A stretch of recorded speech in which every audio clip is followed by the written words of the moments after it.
The most recent conflict between Israel and Gaza is creating hardships for the Jewish community right here in the United States.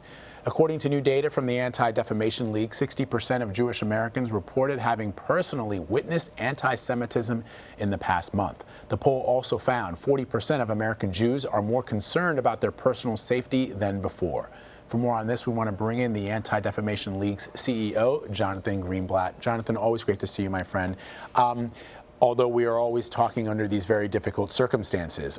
Let's talk about this survey, which was a follow-up to an earlier survey by the ADL.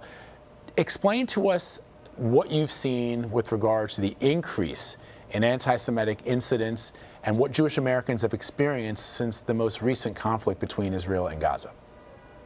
And thank you for asking. And I'm really excited about the opportunity to explore this issue on your program, because it is a deep and real concern. Now, the ADL is the oldest anti-hate organization in the world. We've been tracking anti-Semitic incidents for decades and decades, but we've never quite seen a moment like this. Keep in mind that as I talk about this data, it's happening against a backdrop of elevated number of hate crimes.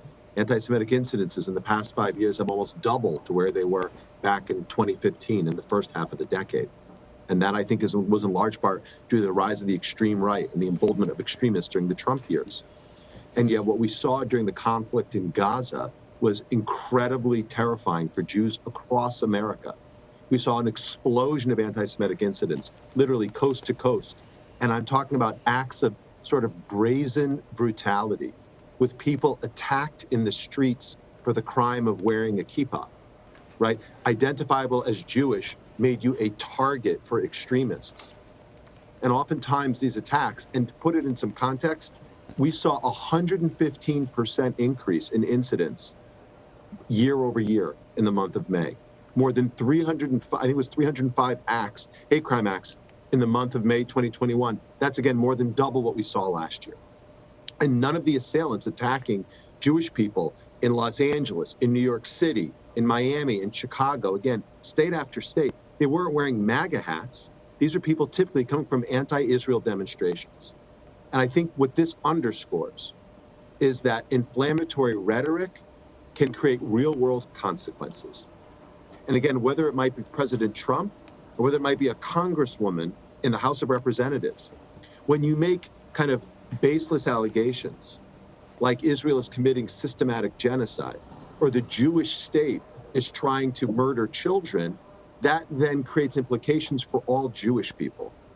And literally, we've seen this play out in the streets and online. The amount of anti-Semitism on TikTok and Twitter, on Facebook and Instagram is astonishing. We saw 17,000 hashtags that said Hitler was right in the last month alone.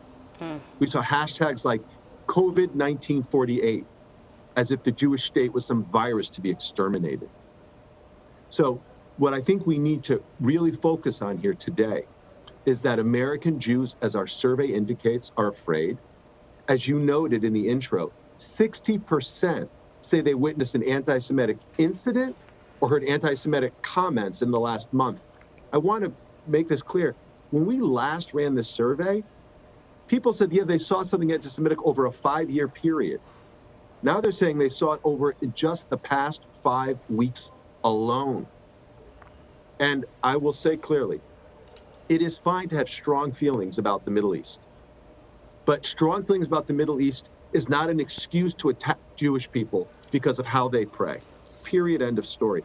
And as we've stood strong for the Asian American community, it is not okay to have strong feelings about China and use it as an excuse to assault elderly Asian Americans. And so again, strong feelings about the Middle East is no excuse to assault American Jews, where they worship, where they socialize, where they eat. It's really unconscionable. You know, you've pointed out before that during times of unrest between Israel and in the Gaza Strip area, there are often you see a spike, right, when it comes to anti-Semitic behavior. I'm wondering how this most recent unrest compares to past years, considering that there was already an elevated level of anti-Semitic behavior. And as you point out, you can't just blame kind of one group. It's coming from different groups. So it's already elevated, and then you have this unrest. Yeah, it's the right question to ask. Again, in an environment where anti-Semitism has, I think, already expanded and been amplified. And again, oftentimes and I've been very bold about this, calling out the extreme right and the normalization of a kind of inflammatory rhetoric from people on the extreme right, like a Marjorie Taylor Greene, that give license to people, as we saw on January the 6th with their Camp Auschwitz sweatshirts. Right? They feel emboldened in an environment where leaders give them free license. So by the same token, when Congresswoman Omar equates Hamas and Israel, when Congresswoman Tlaib accuses the country of ethnic cleansing, right? Those statements are simply wrong on the facts, but it gives license to extremists of a different ideology to say, okay, if the Jewish state is committing genocide, then it's open season to attack Jews. And I'm not saying this in some abstract way. That's literally what happened. Again, in cities across the country, in towns all over America, let alone what we saw happening online. Now, again, at the ADL, we deeply believe that it is perfectly normal to have incredibly strong criticism of the state of Israel or any country when you disagree with policies. But we need to be able to say, there is no excuse for anti-AAPI hate, regardless of what's happening in China or anywhere else in Asia. So there is no excuse for anti-Jewish racism, regardless of what's happening in the Middle East. And I think it's not unreasonable to expect leaders to lead and to clearly, without qualification, right, without any conditions, say they stand against anti-Semitism, full stop. End of story. Jonathan, you mentioned Congressman Ilhan Omar. She was condemned by members of her own party for the statements that she made. And we've seen statements like this time and time again. Even President Trump, who was a great friend to former Prime Minister Benjamin Netanyahu, during a meeting, an event where there were some Jewish American leaders in attendance, the president made the comment that you will be happy what we are doing, with your country. I'm looking for the exact remarks, but he called Israel your country to a group of Americans in attendance at a rally, which people viewed as, of course, anti-Semitic. And your survey actually did look at how Jewish Americans view some types of anti-Israel critiques as anti-Semitic. Explain to our audience why language like that, language like calling Israel the country of a group of Americans, is considered anti-Semitic. Well, so the Jewish people for thousands of years lived in exile, if you will, right? Thrown out of their country and lived in ghettos as a beleaguered minority in countries across Europe, across the Middle East. I mean, this might not be in recent memory for many of us, but the reality is they lived on the margins of society, typically impoverished and disempowered, facing what we would describe in today's vernacular as systemic discrimination or structural racism.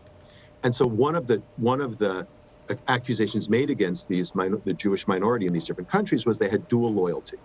They were never really loyal to the country where they lived. They were really loyal to some foreign power. They were real loyal to, the Middle East and to Israel, even when it wasn't a real place. That's where their loyalties lie, not to the country where they were born and raised their children, et cetera, et cetera. And we've seen this play out in ugly ways. By means of example, I'm the grandson of a Holocaust survivor from Germany, right? My great-grandfather fought in the First World War. My grandfather was deeply German, and yet his entire family was exterminated. I'm the husband of a political refugee from Iran. Their family, Jews from Iran who lived there for thousands of years. After the Islamic Revolution, they were all considered, sort of a fifth column in the country, and they had to flee for their lives. So the trope of dual loyalty has persisted across cultures and countries, and it's been used as a justification to persecute and torment Jews. And so when Donald Trump said something like that, and he made that comment, I quickly condemned him. But I do that not because I come from the left. Like, again, I will also call out Congresswoman Omar for when she makes this equation that or Congressman Tlaib, that the Jewish state isn't legitimate. So here's what I think I'd like to just underscore. The claim has followed Jews for centuries, that Jews are not loyal to the place where they live, that they are illegitimate, that they need to leave, that they are occupiers. That was a claim that followed the Jewish people for hundreds of years. Now they say it is the Jewish state that is illegitimate, that the Jewish state doesn't belong, that the Jewish state is occupying. And I think, again, for a Jewish person with a long-term memory, we see these echoes. And whether they come from the left or the right, they're equally dangerous. And I think we have to have sort of the intellectual honesty to call this what it is. That doesn't exempt the state of Israel from being criticized in fact-based ways like you criticize any other country. But when you demonize it, when you delegitimize it, when you say it doesn't belong, that creates implications not just for the Jewish state, but for Jewish people anywhere. And we're dealing with those consequences literally today. And when you look at this polling, it reflects that the vast majority of American Jews are afraid for the first time in this country because of what's been playing out from both sides. And I think that should concern all of us, because anti-Semitism isn't just a concern for the Jewish community, it's a concern for America.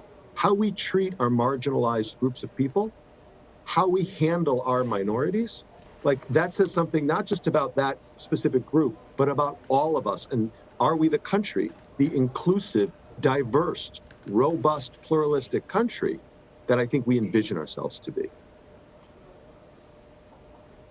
Jonathan Greenblatt, it's a very good reminder. We always love it when you come on, and you know, the research is always so sort of thorough. You give us a lot to talk about and a lot to think about. Thank you so much. Thank you so much. I appreciate it.